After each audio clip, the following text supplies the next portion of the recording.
Buenas tardes, estudiantes, directivos y docentes de la educación de jóvenes y adultos. Hoy con nuestras habituales ya orientaciones de matemática para el nivel Facultad Obrera Campesina en los semestres comprendidos entre el quinto y sexto regular y entre el quinto y octavo por encuentro. Comenzando por los semestres quinto regular y séptimo por encuentro, porque tienen contenidos comunes. En este caso, seguimos en la unidad 3 de inducción completa y teoría combinatoria y probabilidades.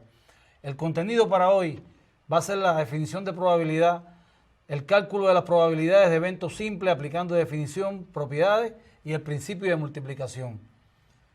Los objetivos es que cuando ustedes terminen este encuentro puedan aplicar el concepto de probabilidad para eventos simples, así como sus propiedades y el uso del principio de multiplicación para determinar una probabilidad. La bibliografía de estos contenidos o los referentes a estos contenidos la pueden encontrar esencialmente en el libro de texto de 12º grado, primera parte, en el capítulo 1, epígrafe 3, página 21 a la 29. Bueno, ya nosotros definimos en encuentros anteriores el concepto de probabilidad, que es el número de casos favorables entre el número de casos posibles. Lo estuvimos mirando. También vimos las propiedades que satisfacen esta probabilidad, y fundamentalmente yo me centro en la A y la C porque las vamos a estar trabajando hoy como ejemplo. Aquí tienen un ejemplo para ilustrárselo. En un grupo de quinto semestre regular de FOC hay un total de 25 estudiantes y de ellos 14 son hembras. ¿Cuál es la probabilidad de que al seleccionar un estudiante, este sea varón? Bueno, compañeros, aquí tenemos dos maneras de hacer el ejercicio. Primero, determinar directamente el número de casos favorables que tenemos. Si son 25 alumnos y hay 14 hembras, evidentemente hay 11 varones. Cuando usted plantea el concepto de probabilidad, el resultado de 11 entre 25 es 0,44 o el 44%.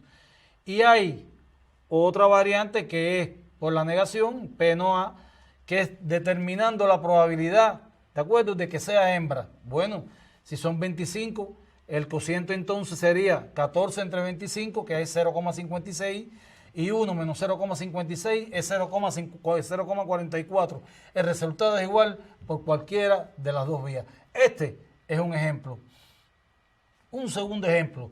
¿Cuál es la probabilidad de que al escoger un número natural comprendido entre el 2 y el 10, este sea un divisor del número 23?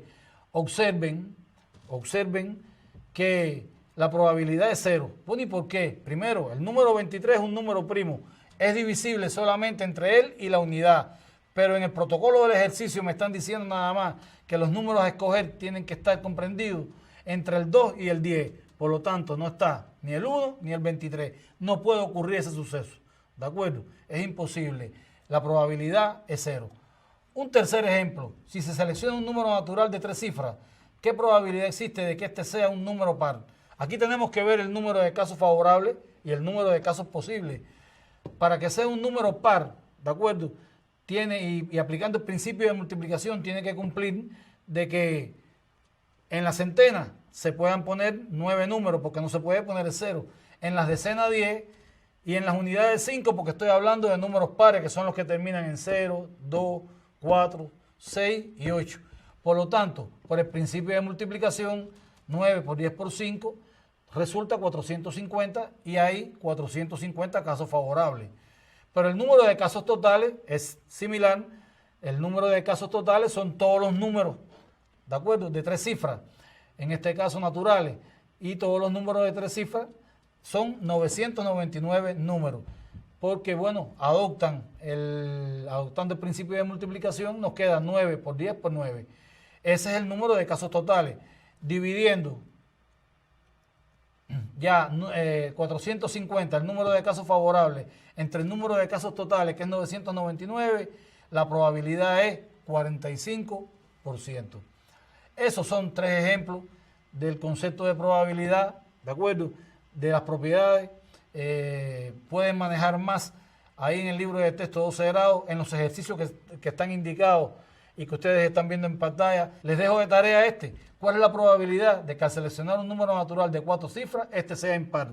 Para su solución, utilicen más o menos, ¿no?, los mismos el mismo procedimiento que hicimos en el ejercicio anterior. En quinto por encuentro seguimos trabajando con la geometría del espacio. En este caso los contenidos están relacionados con las relaciones de posición entre rectas con perpendicularidad a un plano y el teorema de las tres perpendiculares. El objetivo es que cuando usted termine con el encuentro usted puede identificar las posiciones relativas entre rectas con perpendicularidad a un plano y puede aplicar el teorema de las tres perpendiculares a demostraciones sencillas. Bueno, la bibliografía fundamental está en el libro de texto, capítulo 3, epígrafe 2, páginas 119 a la 122. Bueno, siempre es bueno recordar que ya usted conoce lo que es una perpendicular a un plano, conoce lo que es la recta oblicua a un plano y conoce también lo que es la proyección de la oblicua, que es la recta o el segmento que une el pie de la oblicua con el pie de la perpendicular. Aquí es importante que ustedes tengan claro que el ángulo entre la oblicua y la proyección de la oblicua es el ángulo BAQ, este ángulo que ustedes ven señalado ahí en verde. Ahí en el teorema de la página 419 nos dice que si una de dos rectas paralelas es perpendicular a un plano, la otra también lo es. Pero que dos rectas perpendiculares a un plano son paralelas entre sí. Principios muy importantes para cualquier ejercicio de tipo geométrico y en este caso de geometría del espacio. Quería ilustrar con ustedes la siguiente situación. Nosotros conocemos ya lo que es la oblicua un plano. Acuérdense que una recta puede cortar un plano de dos maneras. O lo corta de manera perpendicular, ¿de acuerdo? O lo corta de manera inclinada. Cuando lo corta de manera inclinada, para resumir, decimos que es una oblicua. Aquí en la situación que estamos presentando, AB es una oblicua en B, P es la proyección de esa oblicua, ¿de acuerdo? PR o P es perpendicular a R. Vamos a tener en cuenta que R es una recta que pasa por el pie de la oblicua y que P, o sea, su proyección es perpendicular a la oblicua. Si ocurre que la proyección es perpendicular a la recta que pasa por el pie de la oblicua, también es perpendicular a la oblicua. Aquí lo tienen ilustrado y a eso es lo que denominamos nosotros, ¿de acuerdo? Teorema de las tres perpendiculares, que es el teorema que ustedes tienen, el teorema 5 que ustedes tienen en el libro de texto de 12 grados y que dice que si una recta de un plano que pasa por el pie de una oblicua es perpendicular a la oblicua, entonces es perpendicular a la oblicua también. Pero puede ocurrir también el recíproco, que la que sea perpendicular sea la oblicua. Si la oblicua es perpendicular a la recta que pasa por su pie, entonces la proyección también es perpendicular a esa recta. Y ese es el recíproco del teorema.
Bueno, aquí tienen un ejemplo, lo dan con una pirámide ABC, donde ABC es un triángulo equilátero de lado 6 centímetros, la altura se denomina, de la altura C de la pirámide CS, AS mide 10 centímetros y M es el punto medio de AB.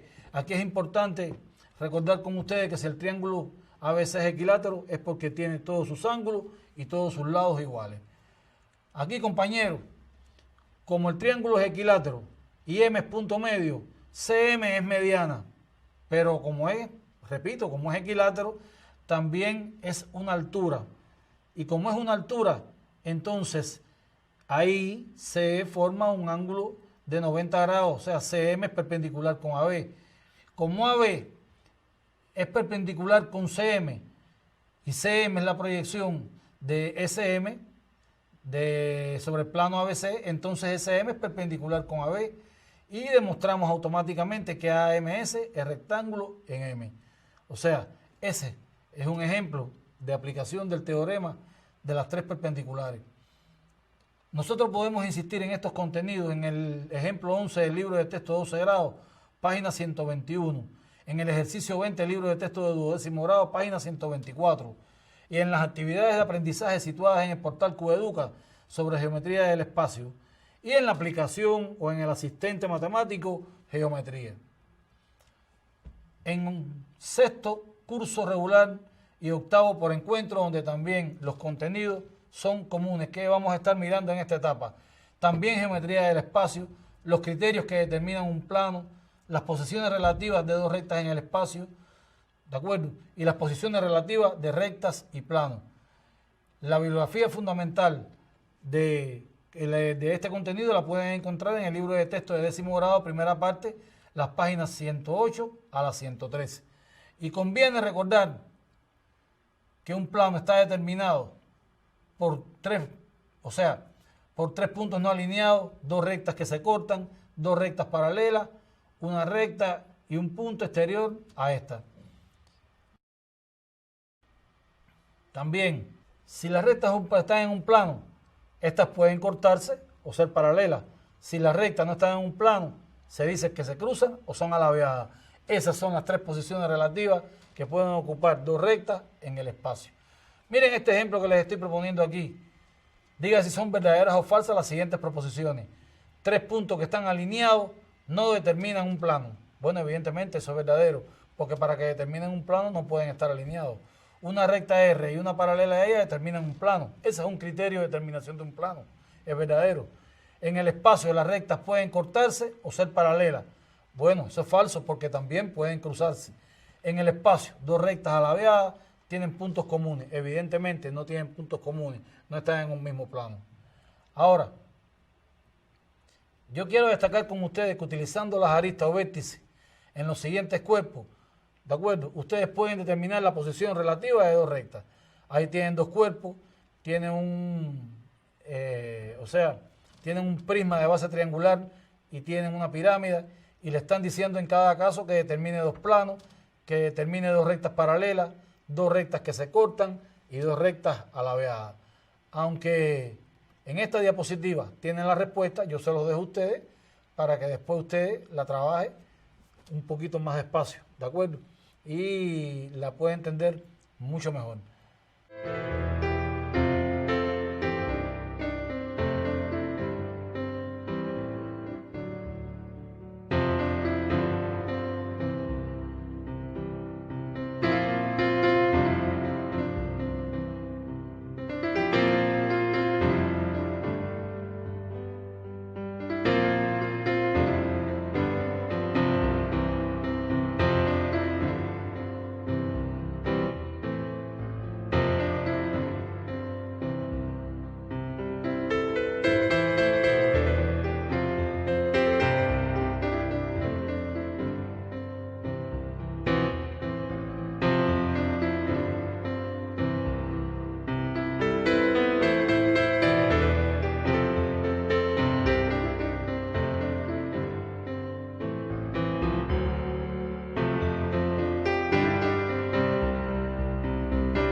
para estar profundizando en estos contenidos, vamos a utilizar esencialmente el libro de texto de duodécimo grado, primera parte. Creo que había mencionado en una ocasión décimo grado, y no es décimo grado, es duodécimo grado, primera parte. Ejercicio, o sea, epígrafe 1 y 2 de la página 112. Y en el libro de ejercicios y problemas integradores para la enseñanza media superior, para que usted pueda repasar allí los axiomas, los teoremas, las propiedades, los resúmenes que propone el autor de puntos, rectas y planos, contenidos en la página 197. Bueno, otra bibliografía que puede utilizar son las actividades de aprendizaje relacionadas con la geometría del espacio del portal Cubeduca de duodécimo grado. Puede utilizar también el compendio de pruebas finales, aunque no esté puesto ahí, de 12 grados, tanto para el grado 12 como para prueba de ingreso. Esa es otra bibliografía que pudiera estar usando. En el sexto, por encuentro, curvas de segundo grado, o sea, estamos en la unidad 2, continuamos, de segundo grado o secciones cónicas. Aquí, en esta unidad, nosotros vamos a estar consolidando las curvas de segundo grado, sus ecuaciones y elementos. El objetivo es que después que ustedes vean esto, elementos que vamos a estar mirando aquí y que profundicen, atendiendo a las orientaciones que le damos, ustedes puedan determinar la ecuación de la circunferencia, la elipse, la parábola, referidas a su centro o vértice, según sea el caso. Reconocer sus elementos a partir de la ecuación y gráfico. Y también deben estudiar la hipérbola. La bibliografía por excelencia, bueno, el libro de texto en seno grado, capítulo 3, desde la página 115 a la página 157. Es bueno recordar la ecuación de la circunferencia cuando tiene el centro en el origen de coordenada. Es bueno recordar la ecuación de la circunferencia cuando el centro está desplazado. Es bueno que ustedes conozcan, ¿de acuerdo?, la ecuación de la parábola en sus distintas variantes y sus gráficos, o sea, atendiendo a la disposición que tenga el foco y la recta directriz, ahí las tienen. Y es bueno que ustedes también estén recordando, ¿no?, la ecuación de la elipse con el eje mayor sobre el eje de la X, y cuando el eje mayor está sobre el eje de la Y.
También es importante que tengan en cuenta los elementos fundamentales, triángulo característico, la excentricidad.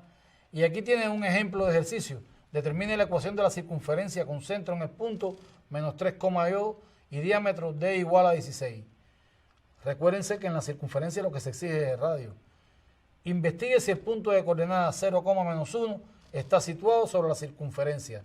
No es ningún problema escribir la ecuación, ni es ningún problema investigar si el punto de coordenada está situado sobre la circunferencia, porque también ejercitamos los problemas de cálculo. Lo que tienen que hacer es sustituir el punto en la ecuación de la circunferencia escrita, y ahí recuérdese que para que el punto esté en la circunferencia, analíticamente nos tiene que dar una igualdad en los cálculos que hagamos. Le dejamos a ustedes como tarea que represente gráficamente las elipses siguientes, y no solamente que las represente gráficamente, sino después que determine todos sus elementos. 9x cuadrado más 25y cuadrado es igual a 225. Aquí hago una acotación. Para poder representar gráficamente esa primera elipse, yo tengo que dividir entre 225 y ponerla en la forma, ¿de acuerdo?, adecuada, en la forma x cuadrado sobre a cuadrado más y cuadrado sobre b cuadrado igual 1, sea el caso. Si no, de esa manera no la puedo trabajar. Bueno, cuando la ponga en esa forma puede determinar los elementos y representar la elipse.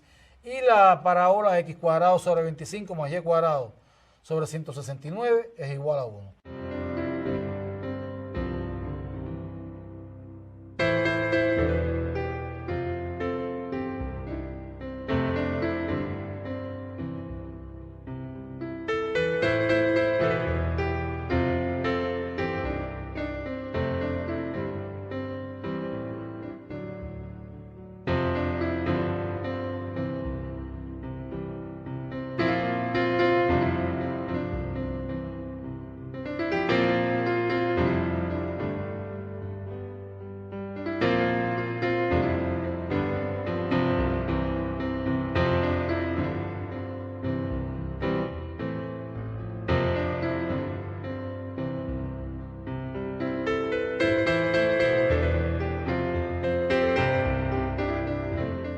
Hasta aquí, compañeros, las orientaciones para el nivel de facultad entre los semestres quinto y sexto regular y quinto y octavo por encuentro. Volverle a sugerir mucho estudio independiente, mucho autoaprendizaje. Recuérdense que es el principio fundamental, o es un principio fundamental que nos caracteriza a nosotros como adultos en los propios cursos por encuentro. Utilizar mucha de la bibliografía que les hemos señalado aquí. Recuérdense que muchos de los familiares que hay en su casa son niños o jóvenes que están utilizando los mismos libros de texto, y se puede producir hasta un intercambio de saberes entre ustedes. Ayudar a los compañeros que están en la Facultad Obrera y Campesina, están dedicados a las labores de combate contra la pandemia del coronavirus. Y por el momento decirles hasta otro encuentro. Muchísimas gracias.